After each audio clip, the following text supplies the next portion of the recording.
Every gising is a blessing. Sino yung mga dahilan mo? Sino bang dahilan mo kung bakit ka bumabangon sa umaga?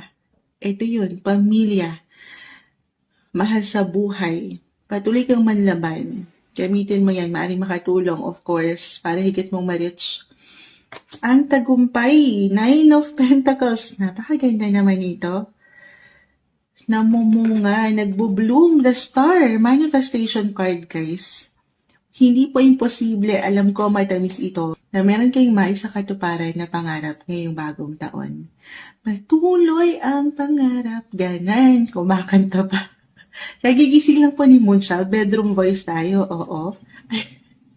Ang ganda. Natutuwa ako, The Magician. Although this one is in reverse, oo, maybe isang indikasyon lang ito, sabi ko nga. Magkakaiba kasi tayo ng timing. Kahit pare-pareho ng sign. Pero papaniwalaan nyo, patuloy lang kayo mag-show up, mag-showcase sa inyong mga buhay paggawa. At may success. Gaano man kalaki kaliit ito, sumasakses po kayo.